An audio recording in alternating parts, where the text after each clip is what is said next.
Today, we're going to delve into those concerns, into the complex realm of artificial intelligence and explore its dark side. We're going to try and uncover the truth behind the manipulation of videos and pictures using artificial intelligence, as well as the unsettling phenomenon of deepfakes. Deepfakes that blur the boundaries between reality and deception. Artificial intelligence has brought incredible advancements, there is no denying that, but it also poses challenges and risks. Deepfake technology, in particular, has evolved to a point where it can convincingly alter visual content, raising concerns about its potential for misuse. We will dive into the depths of the deepfake technology as well, understanding its evolution and the dangers it actually presents. We'll also navigate through this landscape. Let's also explore the important question of using artificial intelligence responsibly. How can we harness the power of artificial intelligence whilst ensuring it is used ethically and with accountability?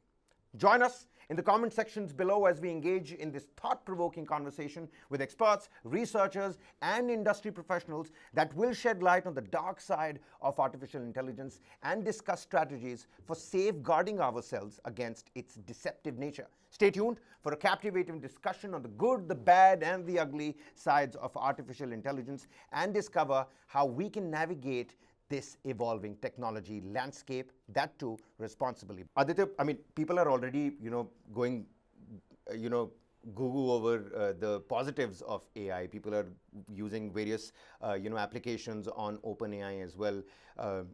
Paint me a Donatello picture from back in the day, sitting in a modern cafe. Paint me this, paint me that. What did this ruler look like? I mean, the cool aspects of AI, those are in front. But why did you think it was important to tell the people about the dark side of AI as well? Everything's got a good and bad, right? But I mean, why is this bad side more darker than the others? Well, when we first heard about ChatGPT, there were alarm bells globally, not just in India, but there's been a debate that's been happening in the United States.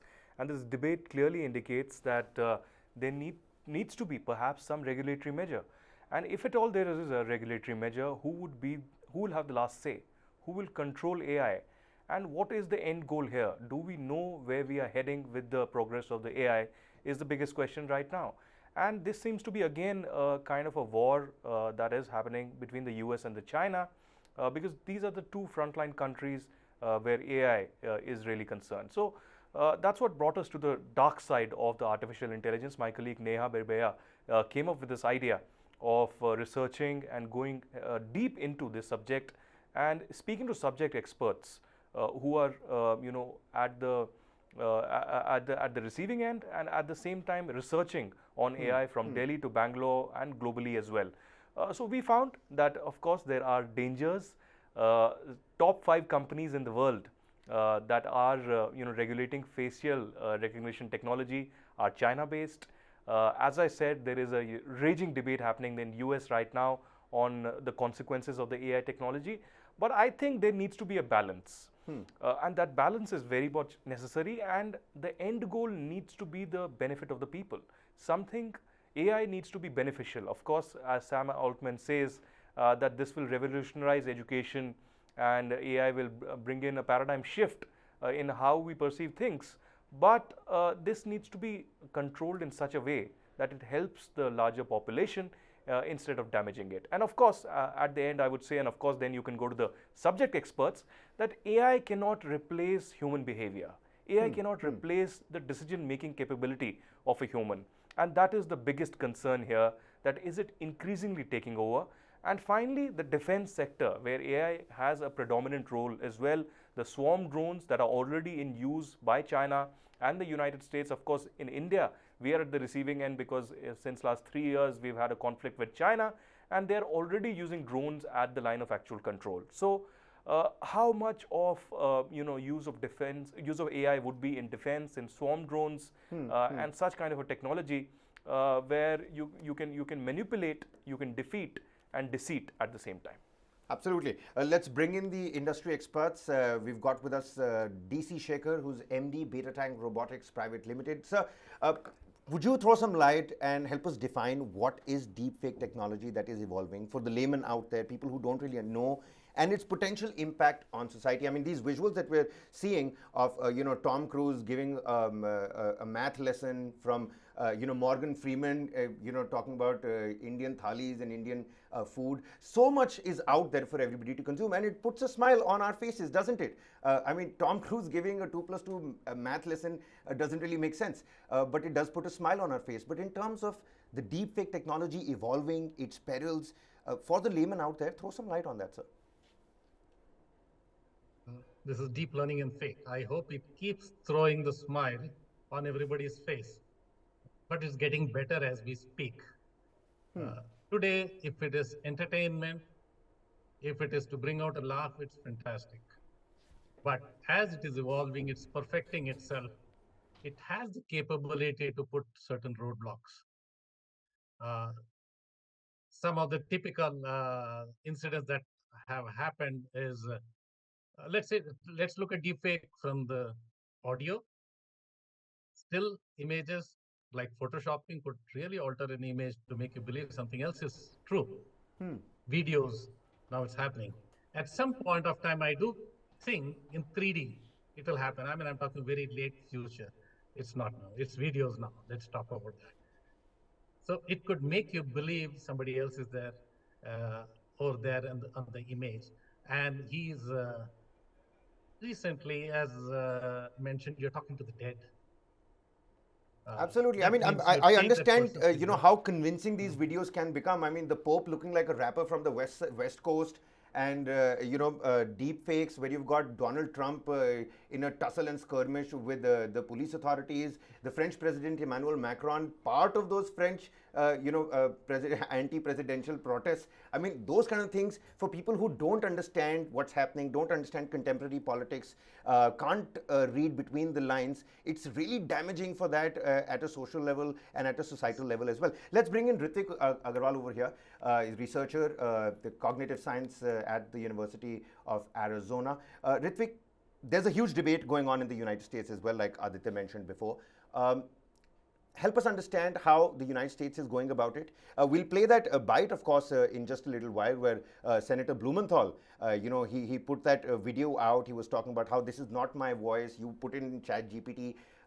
It wrote the script for me. This is not my voice, and that's how dangerous it can be. But in terms of regularization, in terms of regulating AI and the perils of AI, what's happening in the United States, and how can that become a blueprint for the entire globe? Yeah, thanks. So I wish I could say that the United States has figured it out in a way that we could then borrow from or learn from them. But they, frankly speaking, I don't think really have, right? This is like super emerging technology. Like things are just kind of beginning to take off. Rather than the United States, I think in some ways Europe is taking the lead on this. There has been the AI Act, which is being discussed within the European Parliament. There's a draft of that, right? So there are attempts within Europe to put some restrictions and to form some kind of multilateral cooperation and things of that sort to discuss these things.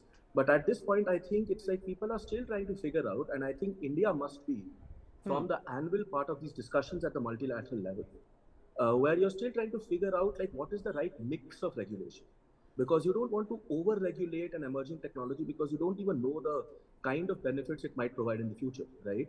So you Right. want to regulate in a way which allows for innovation, which allows for growth, and blocks off the worst of the effects, right? So you need to find the right mix.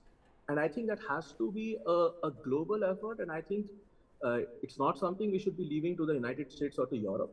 But countries like India and other countries in the South must very strongly put their voice on this, because we actually have some challenges of the sort like which they may not be facing.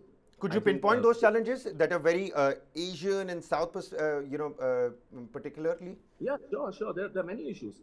There are issues about algorithmic fairness, which is that these algorithms are usually controlled by companies based in these northern countries, especially the United States, right? So there are questions about fairness of algorithms. There's question about the training data. These algorithms train upon data, which data has all kinds of implicit and other kinds of biases, right? Because they're all like data generated in the West. Then there are issues about transparency or opacity of algorithms. Like what the algorithms are doing, nobody knows. It's only controlled at the corporate level. So there are these kind of issues, right? So if these things are going to become more and more public, and their use will become like as global as it now is, there has to be like enactments, and that's what the EU Act is discussing, which is how do you make algorithms fairer? How do you make them transparent? There is discussions about explanation, which is very important. Why does the algorithm do what it does? Why does it make the choices that it makes?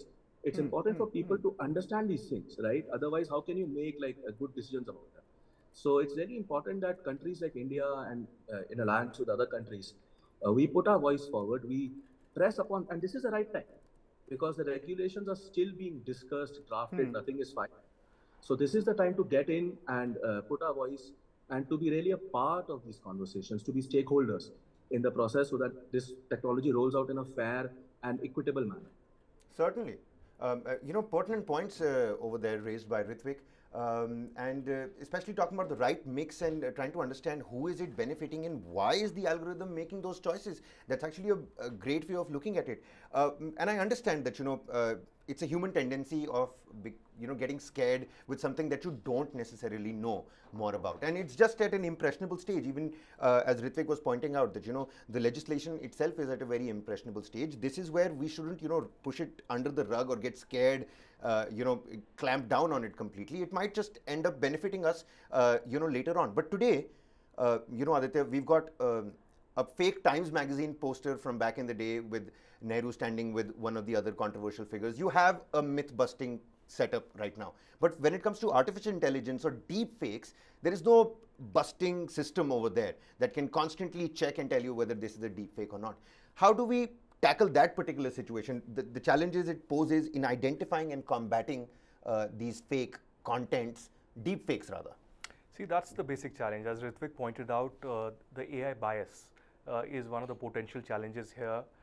And how do we change that?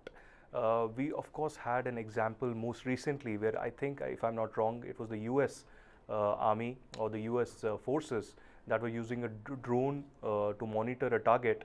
And immediately when, it saw that target, instead of monitoring and waiting for the instructions, the drone perceived that threat and immediately attacked. So this could potentially lead to civilian casualties. It could lead to other dangers, infrastructure loss as well, if the AI does not wait for the human behavior or human instruction and acts immediately just on the basis of the threat. So algorithms are a basic concern, and as I said, even as the regulations and legislations are being talked about globally, who would really control this? Will it be the corporates? Will it be the government? Will it be the legislature? Is the biggest concern right now. As Ritvik pointed out, Europe certainly has regulation which respects consent as well as transparency. But in the US, it's still a debate. In India, of course, we don't have any big regulation in place. Of course, there is a data regulation bill that is pending as of now, but Ashwini Vaishnav, the IT minister, most recently had said that we are not bringing in any kind of regulations as of now. But of course, the Niti Aayog, India's planning commission, has had several papers over the last 5 to 6 years where it has in detail dwelled into artificial intelligence and how it can be used, how it can be progressed and perceived in future. But I think in India also it is time that we consider AI seriously, the potential threats, dangers, and of course its use both in technology and of course in defense as well. And finally, AI certainly can bring in unemployment as well. So there is that concern that is looming large, particularly in India. So we'll have to wait and watch how this progresses. But this is certainly a defining stage in history where AI is progressing at a very fast rate, and we certainly are trying to figure out where this is headed.